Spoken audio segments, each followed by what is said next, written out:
Hello, everybody. We're going to be looking at environments for business studies.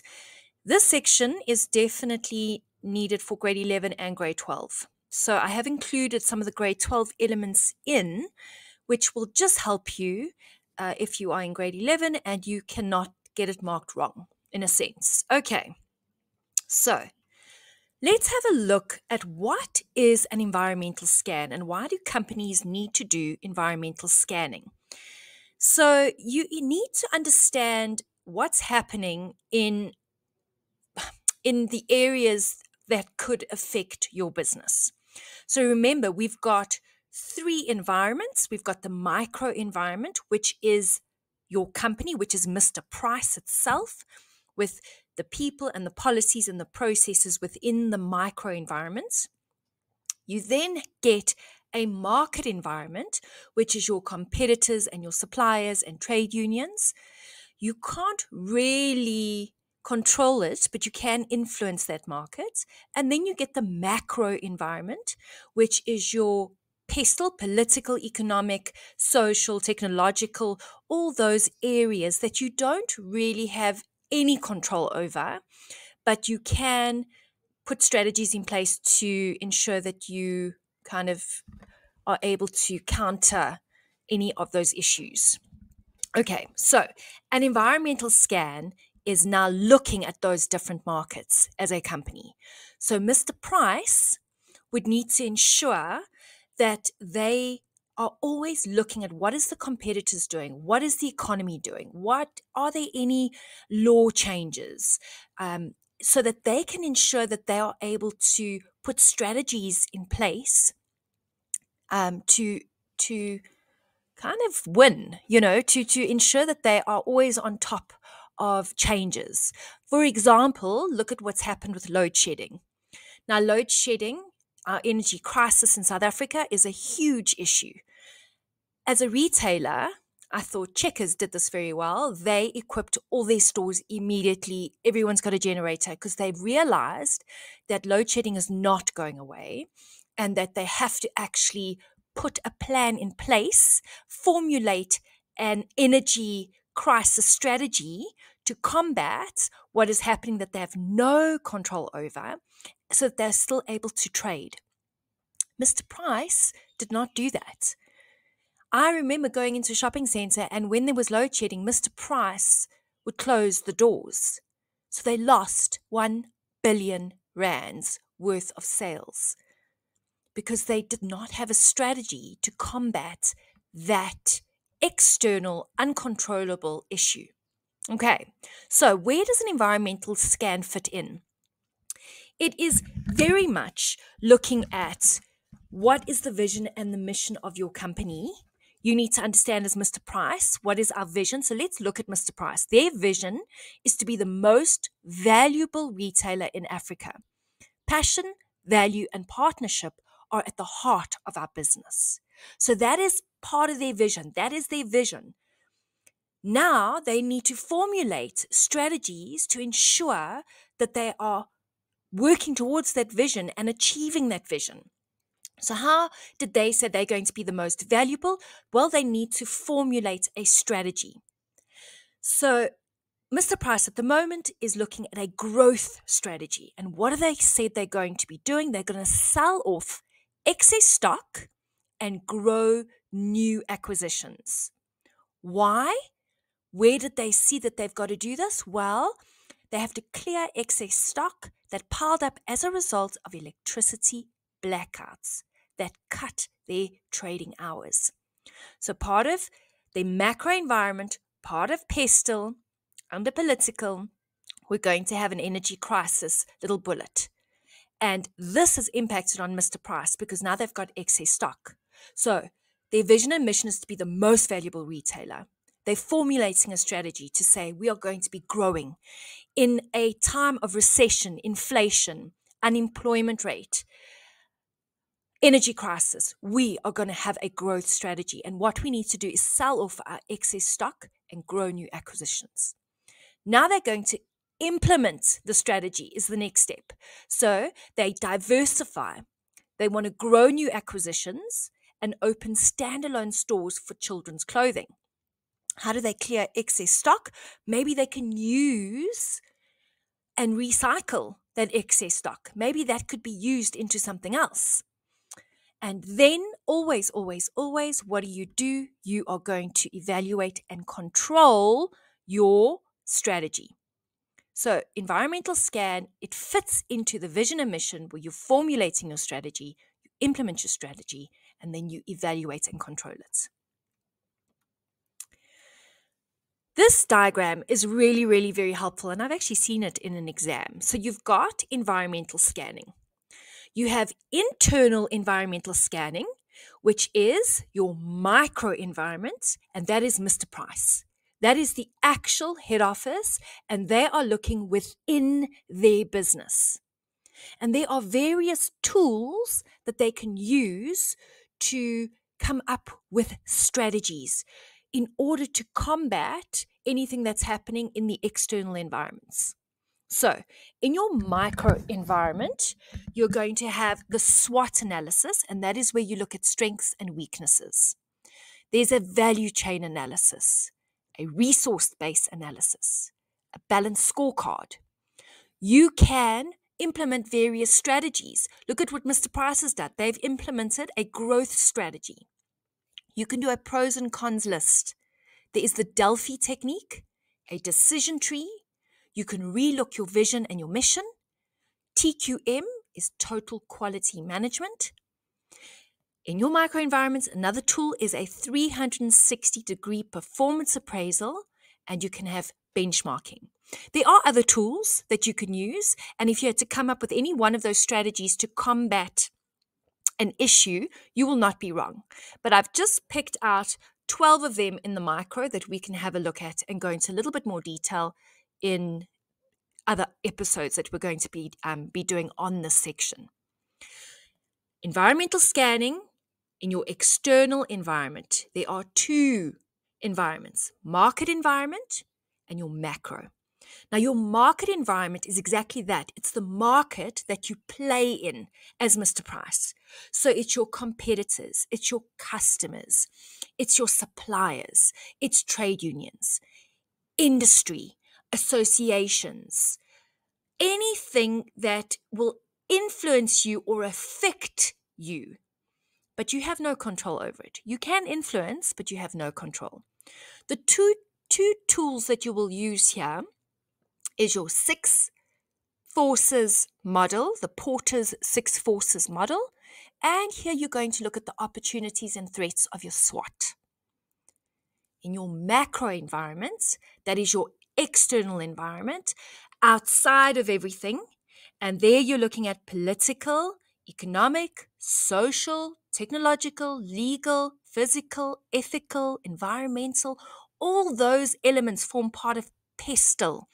And that's the tool you will use to analyze the macro environment as well as the opportunities and threats in your SWOT. Okay.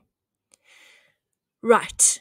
Let's go into the first tool that you need to know how to do. And that is a SWOT analysis. Now, a SWOT analysis for Mr. Price. Remember, your strengths and your weaknesses are all internal. That is what you can do and change internally. You have the control to do that. Opportunities and threats are all external. You would need to put strategies in place in order to combat or put together new opportunities. Let's go through it. Here are some ideas for you to do a SWOT on Mr. Price. A strength of Mr. Price is their whole mission is about value for money. They are affordable. They have fashionable clothing items and stay up to date with the latest trends. A very wide demographic. They are a well-known brand. Mr. Price stores are easily available. On their website, I picked up that they've got 2,702 stores and 215 stores in the rest of Africa. What makes them pretty successful, and there's always two sides to a coin, but is that they are a cash-based operator. That's a strength. Because if you remember in the episode that I did before this with current affairs, Edgar's was not a cash-based operator. Most of it was on credit. And they were over-lending, over-geared. And that was one of their downfalls. So with Mr. Price being just cash-based, they have less impact by the cyclical nature of the retail. There is much less exposure to bad debt. Remember, fashion is cyclical. I don't know if I'm pronouncing that properly. Cyclical. Fashion come in, fashion goes out. What's cool today is not cool tomorrow. So that is kind of makes this business a very fast turnover. You have to move your stock because you cannot have Tommies in your store if Tommies are 4 years ago fashion. Mr. Price, what also is their strength is they've got diversified portfolio. So they've got a Mr. Price Sport, they've got a Miladies, they've got a Studio 88, they've got Mr. Price Home, they've got a Yuppie Chef, Sheet Street, Mr. Price Money. They actually have a little bank where you can get a bank card. So those are strengths of Mr. Price. So what are some of the weaknesses? Okay, so poor quality. Unfortunately, because they are a value for money, sometimes the quality is not great. You know, if you buy a top from Mr. Price, and luckily it's quite fashionable and high fashion, that it's going to probably last a year and then you will move it out of your cupboard because by then the fashion's also out. So that's the genius of the entire model. The stores are often in a mess and untidy. Oh, to shop in a messy store and not to know where everything is and the sizing is just all over the place. There is complaints of bad service and negative attitudes from employees. The association is that the brand is cheap. When you wear, you don't, I know my husband, when we first met, he didn't want to wear Mr. Price tops that said Mr. Price. He just didn't want to be associated with a cheap brand. For me, it didn't bother me. What they do is they import some of their clothes from China, which has sizing issues. Our sizing is quite different to the Chinese sizing. They replicate many styles and trends from other patented brands and could face legal consequences. So they'd have to do their homework. There is a high dependence on the South African market, and they have a limited online presence. What's beautiful about a company's weakness, or even your own weaknesses, when you understand where you are weak, it allows for opportunity, and you can turn all those weaknesses into opportunities. So it's good to know what you're weak at, and that's exactly what happens in a SWOT. So we know, Mr. Price, these are all the things that we are weak at. They become your opportunities. Poor quality, an opportunity could be, let's increase the quality. Let's get a little bit, possibly we bring in a brand with Mr. Price that is a little bit more expensive, but the quality is better. And you educate your consumers to say, we're still Mr. Price, we still have the value offering, but here is another option that competes with your Cotton Ons and your H&Ms and all of it. So some other opportunities that you've got is rebrand the store and create a new image of the business. They can manufacture clothing locally, which could create job opportunities and therefore create a positive image for the business. I love that. They have an opportunity of opening another trading division, possibly. They could diversify. It could become one of their strategies where they have a grocery store. They have a restaurant. I mean, I remember when Mr. Price Home first came in. I've actually got to get the date. I was young and it was wonderful. And we almost thought, what? That's so different to clothing. And look at them now. I mean, Mr. Price Home is lovely. I love going in there. Another opportunity is they could diversify their customer base by, look at what Checkers did. Checkers brought in the Fresh X stores. So could Mr. Price bring in a Mr. Price X store, which is catering for a higher LSM and a little bit more expensive, but the quality is fabulous? Maybe that's an opportunity. What are the threats? Remember, your threats are Elements that you cannot control. So if you are ever stuck with a threat, add in pestle.